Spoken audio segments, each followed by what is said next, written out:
What's up, gamers? Papa Jumpluff coming again with another deck tech. Today we're going to go over the port of a WotC-20 version of the NocLock deck, which some of you may know about, some of you might not know about. Kind of like the 2002-2003 era where this deck was being utilized. Those of you who know who Jason Klaczynski is probably might have seen a deck similar to this on his blog, but I've taken that sort of idea and moved it into a WotC-20 style so that it becomes playable.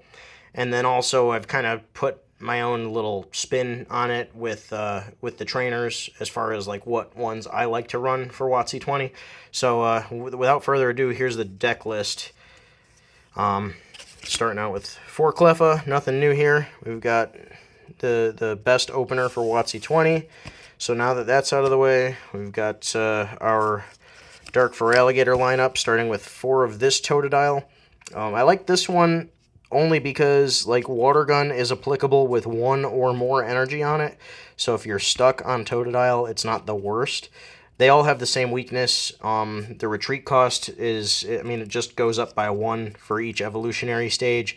And then this one is 50 HP. So a key factor here is like there is a Totodile from the E-Card series that is weak to electric, and I'm not a fan of that because of how popular Rocket Zapdos is in the format. So having a grass weakness is less, I guess like in the scope of the metagame, it's not as bad as an electric weakness on a water type Pokemon. So next is the 3 copies of Dark Croconaw.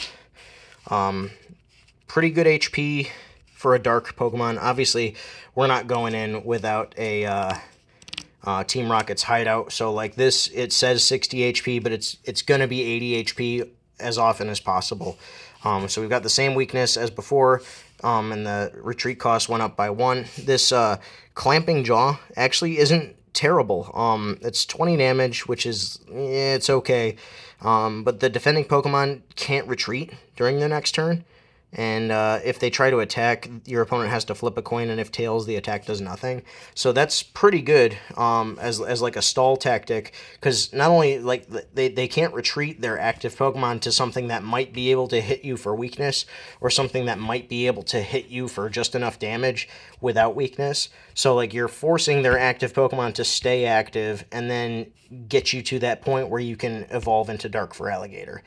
If this is hypothetically you're active at the time, for 2 energy, which is on par with the way turns are. It's like if your first attach was on Totodile, your second attach was after evolving to Dark Croconaw, you're getting there.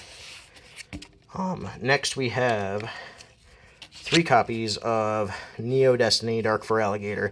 Great card. Love this as an attacker. I saw Brandon using it in his Dark Rain Dance deck, and I was inspired to just kind of make my own dedicated Dark Feraligatr deck, and the NocLock path seemed to be the best way to go about doing that. So we've got 80 HP, which with Team Rocket's hideout is actually going to increase to 100. The Pokemon Power Scare, shutting off your opponent's baby Pokemon's attacks and Pokemon powers, is fantastic. Like, being able to shut your opponent down from being able to eke with their Cleffas is huge. Shutting down their Igglybuffs is huge for the second half of the strategy here.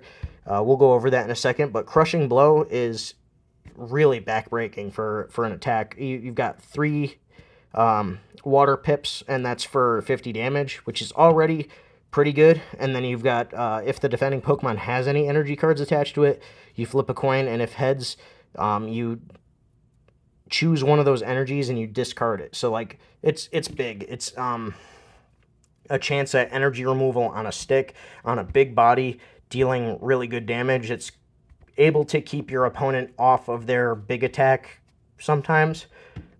Just overall great Pokemon for an attacker. And then for a backline of bench warmers, we've got 4 copies of Hoot Hoot, and we've got 4 copies of Noctowl.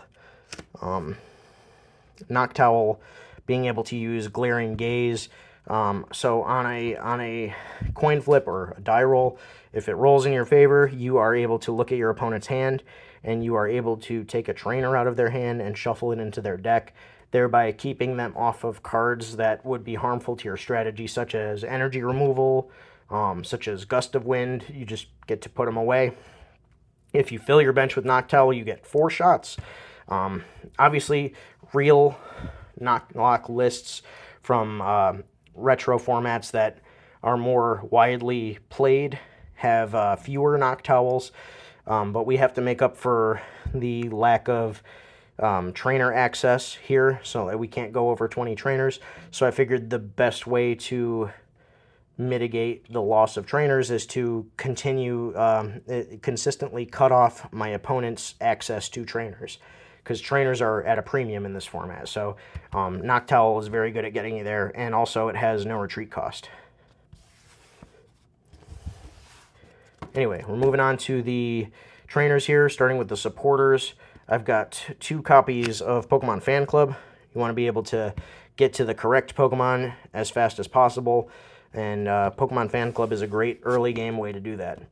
Next, we've got 1 copy of Town Volunteers. We've got a lot of Pokemon and basic energy that we're going to want to be able to put back into the deck for the late game, refill our deck and hopefully get back to stability if we're in need of using that card. Then I've got 3 copies of Copycat. Again, I'm a big fan of this card. I love to be able to use it after my opponent eeks. It really helps to mitigate the effects of losing the game because you flipped tails too many times when it's your Cleffa versus your opponent's Cleffa. How do you get around that? Well, you play more trainers that will just get you there. So don't rely solely on your Cleffa. Go for the Copycats, go for the Elms, go for the Oaks. Refill your hand by other means. Don't just leave it up to Cleffa. Now we're onto the regular trainers. I've got, here they are, 3 copies of Professor Elm. I think I don't really want to be discarding cards in this deck. It is kind of like on the mid-range end of the spectrum. I really don't want to be losing cards or decking myself out because I'm going to be putting trainer cards back in my opponent's deck. I don't want to lose because of deck out, so this is a good way to help me not lose in that way, and also still draw 7 cards, still be able to evolve Pokemon, still be able to attach energy. Anyways, here's 2 copies of Pokemon Trader.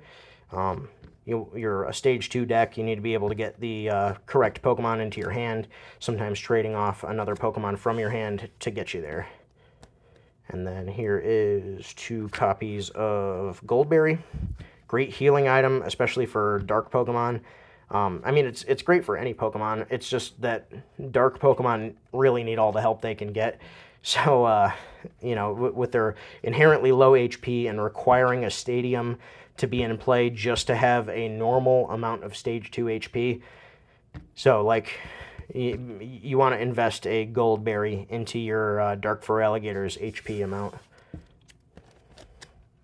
Then we have a single copy of EXP All. I'm a fan of this. I'm trying it out. It seems like it has potential here. It's like if you have a Dark Feraligator that's ready to go, that's attacking, and then you have 1 energy on your benched Dark Croconaw, and you stuck an EXP All on Dark Croconaw, you get to take one of those water energy from your active Dark Feraligator when it faints and attach it to the Dark Croconaw. Then all you need to finish setting up is a Dark Feraligator and 1 more water energy in your hand, and you're back to using Crushing Blow over and over. So this just keeps the machine going once you get it up to speed. Next is the 2 copies of Rocket's Hideout. Need it in order to get our HP to an acceptable playable level, and also you can take advantage of your opponent's energy stadium.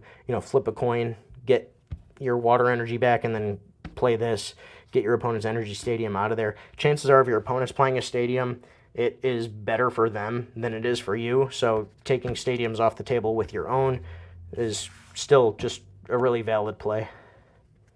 Then the last trainer here is 4 copies of energy removal. We're maximizing on the amount of energy hate that we have in the deck. Babies are already pretty much ineffective.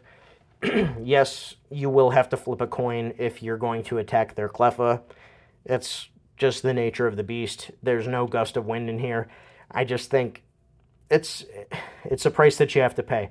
So you can use energy removal to keep their backline off of energy, keep their main attacker off of energy, use Crushing Blow to keep them off of energy. Use enough energy hate in a format that has it available, and you'll just be able to run your deck while your opponent is struggling to keep up.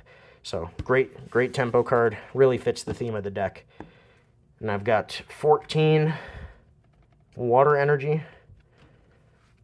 I don't really need to show you all 14, but there's 14 water energy here.